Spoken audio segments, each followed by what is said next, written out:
Hey there guys, Brendan here. Today we're taking a look at the Power Rangers Dino Charge Megazord. Yes, I know, it's been a while since Dino Charge was a thing, but these are the only Megazord sets that I actually bothered collecting and keeping around. So you're going to have to bear with me. But yeah, I was never, as I mentioned in the last video, a huge fan of the actual shows of Power Rangers. So I never tended to watch very many of them. I didn't watch very much of Dino Charge, but seeing that it had Dinosaur Mecha, I got interested. And you know, I'm not a huge fan of the Dino Charge Zord's designs, but they've grown on me, definitely, if only because these are the only ones I managed to collect. Now, what's interesting is that while Dino Charge does have 5 Rangers, there are only 3 of them that form the main component of the Megazord, which are the Tyrannosaurus, which is Zord 1, the Stego Zord, which is Zord 3, and the Tricerazord, which is Zord 5. Yeah, there are 2 missing Zords, which will be covered in the next video. But yeah, these 3 guys are, well, they're here, and you can tell from how big one of them is which one is going to form a majority of the actual Megazord. So, yeah. Now, the set does come, annoyingly, only with the Tyrannosaurus Dino Charger, which, you can do this to get that. These are essentially the gimmicks of this series. When you insert these into the Zords, you'll get the Zord's weapon. Unfortunately, I will show this off with the Tricerazord. Something that yeah, again, I've had these in a closet for a while, so they're kind of stiff.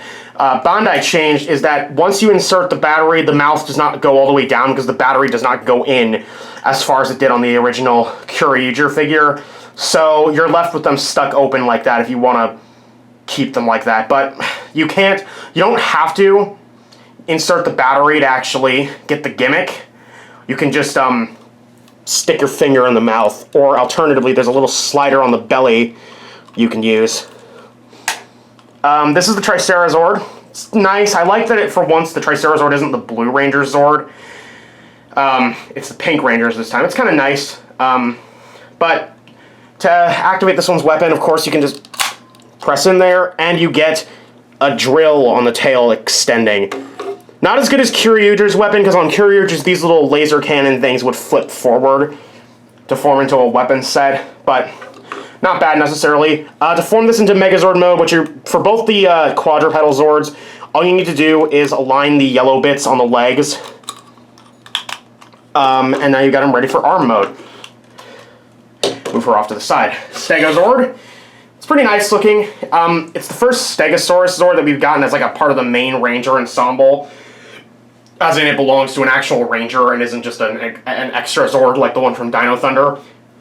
But it's not bad looking by any means. I really do like this blue, though I do wish it was a little bit more painted. That's my one problem. My one big problem with Dino Charge's series as a whole is that they are much less painted than Kyryuger's, which isn't necessarily bad, but I just really would have liked these guys to have a bit more paint on them to make them look a little more interesting. To get him, yeah, for some reason on some of these guys the mouth connection is very loose, but on some of them it's very, very stiff. And I can't seem to, no? Okay, let's just do it like this then. Oh, I'm blocking it with my finger.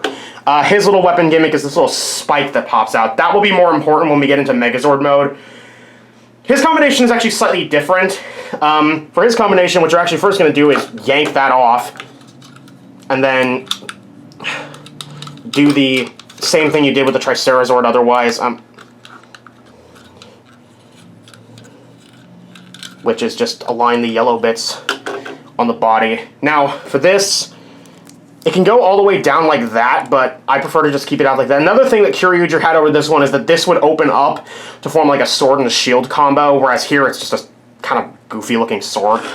But oh well. Moving him out to the side, we have the big guy of the trio, which is the Tyrannosaurus, and his gimmick is actually a bit different. It doesn't activate a weapon, but if you open his mouth and then put his... Oh, I'm a little too high. Put his Dino Charger in, you get these little feathers that pop up. Which is nice that they feathered the Tyrannosaurus, but at the same time feels a little bit too little too late, especially since their raptor doesn't get any feathers. But, oh well. His combination is obviously the most complex of the group, which involves a bit of parts forming, starting with yanking his tail off, And then this will open this up, and this forms like a back piece. I'm not entirely sure what this is for, but oh well. Then I just ripped his entire tail section off. I did not mean to do that. These guys do come apart fairly easily. What you're actually supposed to do is do that, and then fold his legs down so that he doesn't look as ridiculous. And then swivel these around. Fold down the arms. Then split the legs open and the helmet will drop out. I kind of like that you can store the helmet down there and then reconnect them. That's only so you can get the helmet out. There's no actual purpose for doing that. Flip up his head. Slide on the helmet. And now we get some arms. And nope, that's not the way it's supposed to go. Take this guy. And then take this one. Come on. Yeah, unfortunately, again, because these guys have been in a closet for so long, they do tend to kind of slide around a bit when I'm trying to combine them. And last but not least, turn them around. And I'm kind of trying to remember which of these two we're supposed to set this in. That's the bottom two to get his little backpack piece. I'm not entirely sure what that's for again. Here we have the Dino Charge Megazord. It's not too bad looking. It's very interesting looking. I don't know what to say about it. It's just cool. I have a soft spot for dinosaur mecha, so of course I would think this is cool. So yeah, that's really about it for this one. But this is only the beginning of the Dino Charge series, because I do have most of the other Zords. I have all except for 2 of them, but the 2 I don't have are ones that didn't get released in the show, so I don't really care. But either way, that's all for this one. Thanks for watching. Bye-bye.